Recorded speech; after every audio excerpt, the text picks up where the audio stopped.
मोदी जी ने दोबारा से मिट्टी हाथ में उठा लिया, कसम खा रहे हैं वो दोबारा से। तो उन्होंने मिट्टी उठा ली हाथ में, तो आज हम भी जल उठा के शपथ लेते हैं कि हम सभी युवा साथी और सभी SC ST OBC और माइनॉरिटी और जो शोषित वंचित लोग हैं सभी मिलकर बहुजन समाज पार्टी की सरकार बनाएंगे।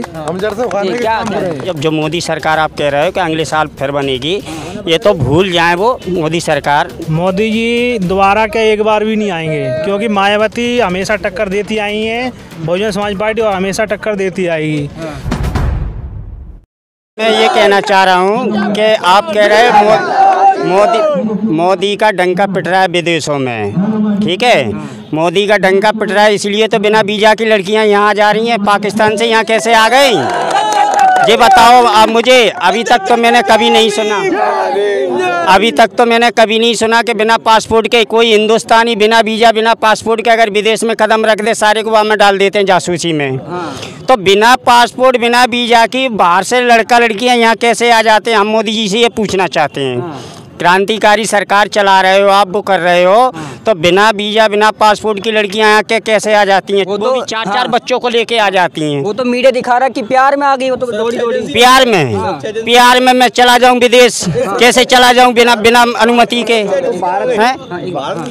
नहीं, बिना वीज़ा के पासपोर्ट के वही लड़का PUBG खेला तो उसको ही बुला लेती, बोले तू पाकिस्तान आ जा, तो वो यहाँ क्यों चली आई, वही चला जाता। इसमें मोदी जी का हाथ थोड़ी ना है। क्यों नहीं है मोदी जी का हाथ? क्या बात कर रहे हो, क्यों नहीं है? हमारे घर में कौन आ रहा है कौन जा रहा है, मैं मालिक हूँ तो मुझे पता नहीं चलेगा कि मेरी लड़की किसके साथ में जा रही है, मेरा लड़का कहाँ जा रहा है? क्या बात कर रहे हो? मोदी जी एक पूरे भारत के एक मालिक हैं, ऑनर हैं, समझ रहे? ऑनर है, उनके बिना पत्ता भी नहीं हिले अगर वो चाहें तो बिना पासपोर्ट वीज़ा के वो यहाँ कैसे आ गए? आप कहना चाह रहे हैं मोदी जी ले आए यहाँ पर? मोदी जी ले आए, मोदी जी कहाँ थे? और वो भी चार वो लेके आई है साथ में, चार। अब एक बात बताओ, जैसे वो 4 बच्चे यहाँ आ गए, सरकार ने उनको सदस्यता दे दी, तो कल की डेट में वो यहाँ पे क्या करेंगे, वो क्या बनेंगे आपको पता है? क्या बनेंगे? 4 बच्चे यहाँ पे कोई नेता या वो नहीं बनेंगे, वो यहाँ पे टेररिस्ट बनेंगे। यहाँ पे बहुत बड़े 4 जो बच्चे आए हुए हैं उनको मीडिया ने ऐसा हाईलाइट कर रखा, भाभी जी आ गई हैं, गदर पिक्चर आ गई, 2 आ गई, फलाना ढिंका। मैं क्या बोल रहा हूँ, ये तो आने वाला समय बताएगा। जब जो मोदी सरकार आप कह रहे हो कि अगले साल फिर बनेगी, ये तो भूल जाएँ वो मोदी सरकार बनना या ना बनना। लेकिन ये जो 4 बच्चे आए, इनका परिणाम आगे आने वाली पीढ़ी को पता चलेगा क्या होगा। क्या कह रहा? हाँ मतलब क्या पूछ रहे बताएं। मोदी जी दोबारा आएंगे नहीं आएंगे? क्या लग रहा है मायावती टक्कर दे पाएंगे अकेले? मोदी जी दोबारा क्या एक बार भी नहीं आएंगे, क्योंकि मायावती हमेशा टक्कर देती आई हैं बहुजन समाज पार्टी और हमेशा टक्कर देती आएगी। जो बहुजन समाज पार्टी के जो दलित वोट बैंक हैं कम से कम 25% है पूरे देश में। उसके अलावा बहुजन समाज का वोट बैंक है, माइनॉरिटी का है, महिलाओं का है और शोषित और वंचितों का वोट बैंकिंग है। आज जो सर्वजन समाज की जो मांग है वो बहुजन समाज पार्टी है, क्योंकि इसकी जो बहुजन समाज पार्टी की जो नीतियाँ हैं वो हमेशा जनहित में रहती हैं, इसलिए बहुजन समाज पार्टी की सरकार आने वाली है। मोदी जी ने दोबारा से मिट्टी हाथ में उठा लिया, कसम खा रहे हैं वो दोबारा से। तो उन्होंने मिट्टी उठा ली हाथ में, तो आज हम भी जल उठा के शपथ लेते हैं कि हम सभी युवा साथी और सभी SC ST OBC और माइनॉरिटी और जो शोषित वंचित लोग हैं सभी मिलकर बहुजन समाज पार्टी की सरकार बनाएंगे। आज हम जो बहुजन समाज इकट्ठा हुआ है, आज विश्व आदिवासी महापुरुषों का जो कार्यक्रम है बिरसा मुंडा जी का, उसमें पूरे देश से बहुजन समाज पार्टी के कार्यकर्ता पहुँचे हैं और बहन जी ने जो उनके नेतृत्व को आगे लाने के लिए आकाश आनंद जी हमारे बीच आज हमारे साथ चलेंगे, राजभवन का घेराव करेंगे। तो हम ये सरकार इसलिए बदलना चाहते हैं कि ये सरकार हर तरीके से फेल ओवर हुई है। जैसे बच्चों की स्कॉलरशिप है, किसानों के लिए यूरिया की बात है, और ये देश में किसी से छुपा नहीं है कि जैसे मणिपुर का दंगा है, उसके बाद में सिलसिलेवार दंगे जो मेवात में भी दंगा हुआ है, इसके अलावा भी जैसे कहीं पर पेशाब कांड हो रहा है। इसे इसमें क्या है कि पूरे SC ST OBC माइनॉरिटी के ऊपर हमला किया जा रहा है और ये यूनिवर्सल सिविल कोड जो ला रहे हैं, क्योंकि हमारे बाबा साहब ने बोला था कि मैं हिंदू धर्म में पैदा तो हुआ हूँ लेकिन मैं हिंदू धर्म में मरूंगा नहीं। ये बाबा साहब ने कहा है। तो मेरा ये कहने का मतलब है कि इस भारत के अंदर संविधान से चलेगा देश, तो सभी धर्म, सभी जाति, सभी संस्कृति के लोग रहते हैं और अपने रीति रिवाजों के हिसाब से वो त्यौहार भी मनाते हैं और वो अपने जो भी करते हैं, उनका जब भी जश्न मनाने का तरीका है वो अपने हिसाब से मनाते हैं। इसमें सरकार को क्या चाहिए भाई, जनहित की जो बातें हैं, उनके जो मुद्दे हैं उनको दिए जाएं और ये देश एकता से चलेगा, सर्व समाज से चलेगा और ये बहुजन समाज पार्टी ही चला सकती है, अन्यथा बीजेपी कांग्रेस की औकात नहीं है।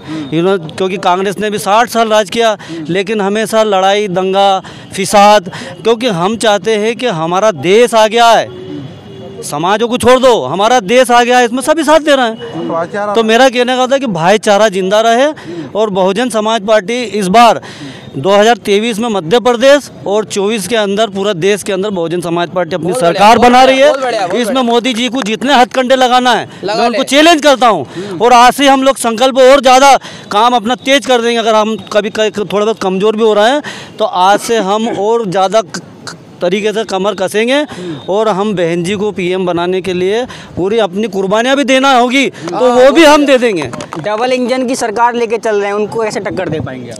डबल इंजन हो कि ट्रिपल इंजन हो, क्योंकि जब आपकी नीयत अच्छी होगी, है ना, हमारी नीयत अच्छी है इसलिए हम सरकार चलाएंगे। इनकी नीयतें ख़राब है, हर तरीके से प्रदेश में भ्रष्टाचार हो रहा है, बिना पैसे से काम नहीं हो रहा है और पूरे देश के अंदर ही हम देख रहे हैं ना कि वो जिस जाति का है उस जाति के हिसाब से उसको जैसे मंत्री संतरी तो वो उनके अपने लोगों को जो है पूरी तरीके से समर्थन देते हैं और जो दबे कुचे हैं उनको और दबाया जा रहा है।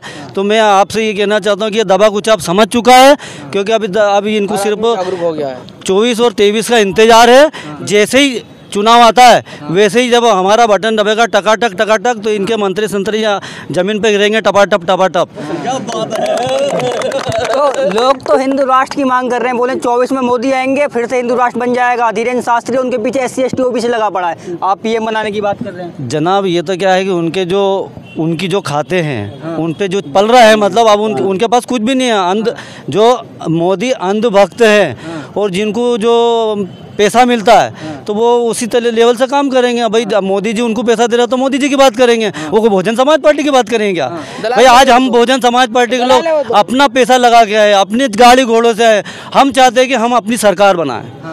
हम किसी की दलाली है करने के लिए नहीं, हम तो हमारी बहन जी को जो है पीएम बनाएंगे और आने वाले टाइम में आप खुद भी देखोगे कि ये जो किया था उसमें परिवर्तन हुआ है, क्योंकि परिवर्तन प्रकृति का नियम है। अगर कहीं पर अन्य अत्याचार होते हैं ना तो परिवर्तन प्रकृति भी करती है, वहाँ जल जले और भूकंप आते हैं और वो बस्ती जो है अंदर चली जाती है और फिर नई बस्ती का निर्माण होता है। इसी तरीके से बीजेपी पूरी तरीके से फेल ओवर हो रही है, क्योंकि उससे मुद्दे समझ रहे। मैं तो कहता हूँ कि शिवराज सिंह मामा भी अभी इस्तीफा दे दे और हमारे हाथ में चाबी दे दे और मोदी जी को भी जो है अब छोड़ देना चाहिए, क्योंकि वो बीवी तो संभाल नहीं सके, देश क्या संभालेंगे।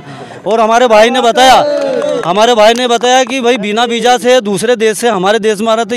ये मीडिया वालों को भी सोचना चाहिए कि पहले तो आप इंटेलिजेंस जो लगी है, हमारा जो खुफिया तंत्र वो कहीं ना कहीं फेल ओवर है। भाई बाहर से आदमी कैसा आ रहा है, जो हमारे दुश्मन है हमारे देश में आ रहा तो हमारा फ़ायदा कैसे सोचेंगे?